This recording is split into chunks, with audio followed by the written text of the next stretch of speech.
Hello everyone and welcome to Sinful Gaming. I hope you're all doing well, I hope you're all staying safe, and most of all, I hope you're all fighting that war against the grey.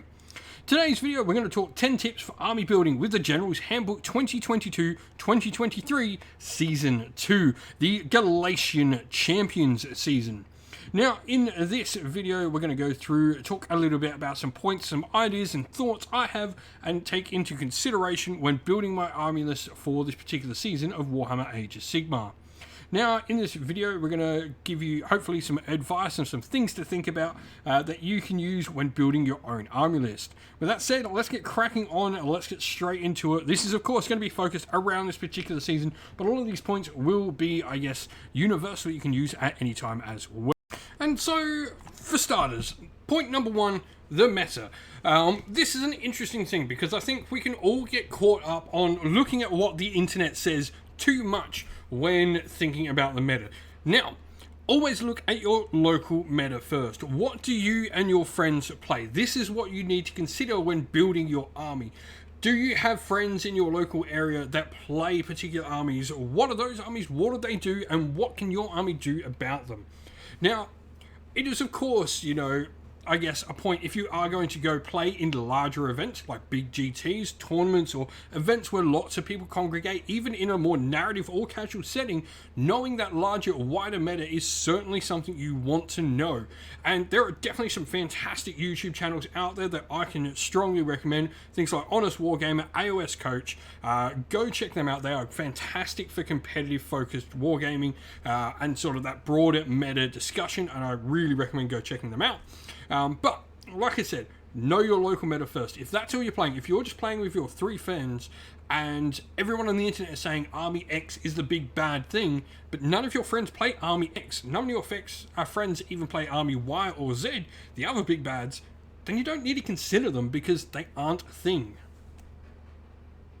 Number two, it is important knowing what this season is about, and that is Galatian Champions. Now, what are Galatian Champions? For starters, it's pretty simple. They are character models that are both not unique, and they are also not mounted with a wounds characteristic of less than 10. This means 9 wounds or less is where it is important. Now, these can be characters that are more support heroes. I'm talking about things like maybe a Knight Azeroth, or they can be more combat-focused heroes, things like an Ogre Tyrant. It doesn't really matter, they're still all Galatian champions. Now, it is important to consider how many of these you've got in your army, how many of these can your army actually have, and does your army even have access to them? And so, with that talk of Galatian Champions, I think it comes to the point of how are you using Galatian Champions? How is your army going to see them? How is your list building going to be affected by them? And I think this comes down to three main things. Are you going to build with them, build for them, or build to destroy them? Now, this might sound, I guess, a little bit similar in those first 2 points, but I think this is an interesting. Building with them, they're just part of your army. You're building your army like you would in any other game, and it just happens that you include 1, 2, 3, 4 of them like you would in a normal list. You're not actively going to try and make them the thing that makes your army work. You're just having them in your army where it is appropriate. Now, building for them would be where you're purposely building an army list to use as many of them as possible, and indeed to use as many of them as possible to the maximum of their ability, building particular combinations and ideas around those characters. So that is the key difference, I think, with building with them and building for them that I like to sort of talk about, where, one is you're really honing in, you're trying to make the most out of them, the other is they're just a part of your army list like any other piece. And of course, building to destroy them, you're not actively going to engage in taking them within your games as much as other armies. Your aim is to get them off the table. It's to make it so I don't have many, you might have none or even one, and there are some armies that can't even have them. And so you might choose to go, well, I've got none, so I'm going to actively try and kill yours. And by this, you're hoping your opponent has none, but you are actively planning to have none, so you have the upper hand because you already know how to play around with having none. And so the next thing I want to talk about are screens, shooting protection, and contingencies. Now, screens are units used to protect your vital pieces on the table or to protect vital areas of the board. And I don't think this can be stressed enough. Screens can be used to do more than just simply charge block. You can zone enemy units out of areas. You can make it so your screens or pieces around the table are stopping your opponent being able to bring reserves on in particular places. You can also even stop shooting potentially as well, moving your units up the table heavily and making it so your opponent's shooting units actually can't move up where they need to get in range of your own units. Contingency plans sort of fall into this sort of, I guess, where, if your opponent is bringing these things to get rid of your forces and you're using your screens and stuff to protect your unit, what happens if those screens are destroyed in other ways? What happens if those screens fail? What happens if those screens are out of place? Do we have other units that can, be pseudo screens? I mean, anything could be a screen if it's not the most important piece you're trying to protect. You can use anything as a screen, really, and anything as a decoy or whatever.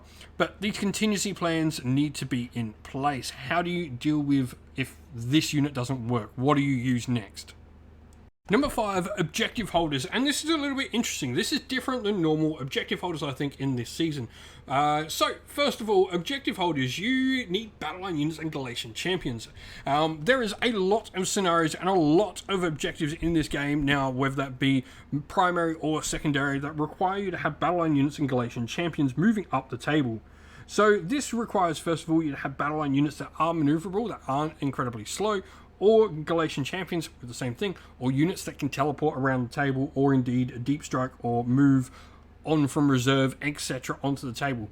These objective holders are really important. You need them to be defensive, you need them to be able to stick around, and you need to have them in a decent number that they're going to be able to protect the Galatian Champions that are moving around with them, helping to protect the objectives.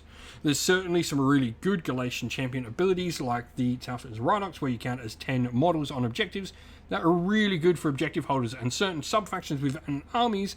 I'm looking at things like a Stormkeep army with Liberators on the table or something like that, where your models count as more models on objectives are particularly good as well.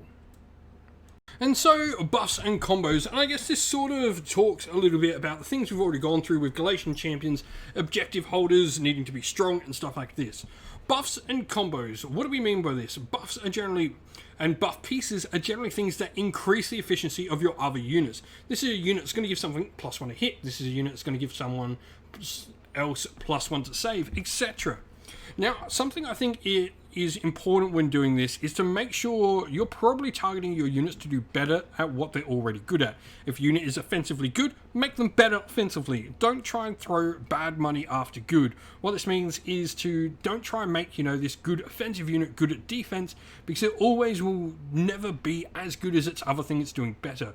The best efficiency you can get out of that unit is to make it even better at the thing it's already good at. Now, in buffs and combos, we've talked about redundancies already. Redundancy is really important. What happens if this buff piece goes away? What happens if this buff piece is out of range? And all these things can happen in a game. You need redundancies for this. Is it, well, I just need to save a CP because this character was giving them +1 to hit. Now I need to spend CP on that. So I need to have a CP to spare to be able to give them +1 to hit to make this unit more effective. That's the sort of things you need to think about. It doesn't need to be a direct another piece to do something, but it needs to be, an idea or a backup, this combination gives them +1 damage and +1 to hit. Okay, maybe I don't have that available to me, but I do have this +1 attack buff as well, so I'll give that instead of the +1 damage. Number 7 is battle tactics. These are something heavily to consider. They're a major part of the game, and in certain scenarios we even get to pick more of them. So depending what game you're playing, and depending whether that particular scenario is in the players pack for the event you're attending, you need to make sure you can at least complete 5 battle tactics, if not 10, in that particular scenario. Now, battle tactics are included in most battle tomes now. Most events are running them as a thing. Most armies have a decent variety of them, and you've also got the generic ones. Galatian Champions are certainly something to consider taking in your army list, as lots of the generic ones do include them. You definitely need to have some fast-moving pieces, and you definitely need to have a plan for, alright, what is my turn 1 battle tactic? What is my turn 5 battle tactic? These are the ones I think where you need to consider most of, like, okay, what's the hardest hardest one to complete at the end, what's the hardest one to complete at the beginning, or what are autos at the beginning and end. They're the things you need to consider when picking your army and to make sure it can complete said battle tactics. Number 8, in the same vein as battle tactics, grand strategies are something you need to consider before you do your army list and before you start playing your games. But a lot of the grand strategies very much are win more. What this means is, if you've already won the game, it's very likely you've already done your grand strategy as well.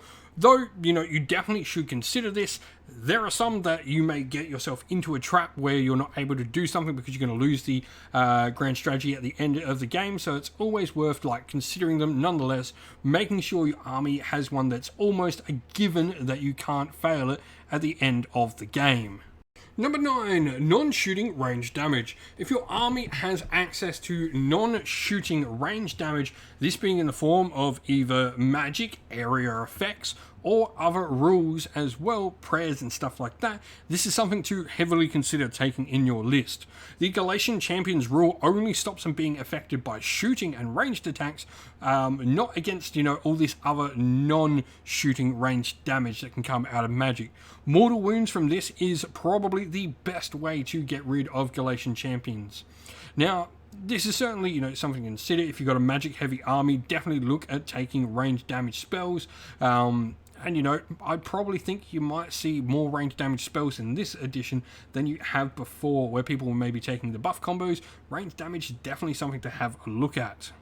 And lastly, shooting has a place. I think there's a lot of rules that sort of make it seem at first glance that shooting might not have a place in this current General's Handbook, but that is certainly not the case. Shooting's role has maybe just changed a little. Where shooting before would take out these small characters and take out the support and buff pieces for an opponent's army, now shooting is taking out the units. So I think the units that maybe have the best shooting in the game have slightly changed in some instances. Units that can put in a lot of shooting, but it doesn't necessarily need to be the high quality it used to be. If your opponent's got 30 infantry with a 5-up save and they're the ones protecting the Galatian Champion, it doesn't really need to be the best shooting. So having a high volume of shooting now definitely has a place over maybe some of the more impactful shooting that was definitely taking out small characters.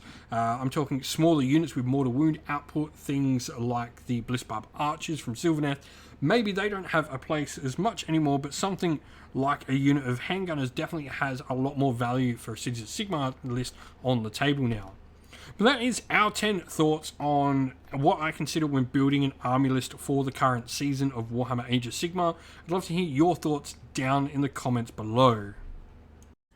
And so that's the end of the video. Thank you all for watching. If you enjoyed it, please don't forget to leave a like and subscribe. And if you did enjoy the video and you want to say something, leave us a comment down below and let us know what you thought.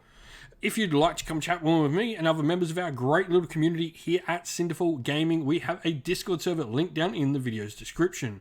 Also down there in the video's description are the best ways to help support the channel if you'd like to do so. You can either grab yourself some merch via our Teespring or Ko-fi stores, which are linked down there, or our Patreon and YouTube members where you can help support the channel, get yourself a shout out, and indeed if you're a YouTube member as well, get yourself some cool emotes to use in our live discussions or indeed on your comments on YouTube.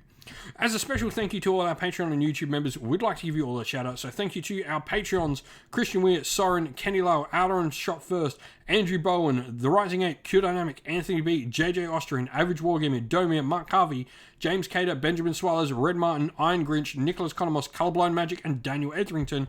And to our YouTube members, Green Roots Gaming, Ronya, Lockloric, The Johnny84, David Ellsworth, Wolfric Nick, Broken Chef, Ariane Edwards, Revenar, Pink Nico Fire, Robin Mankiller, Monty's Tabletop Terrain, John Castle, Davis Weir, James South, James Tillman, and Dylan Areno.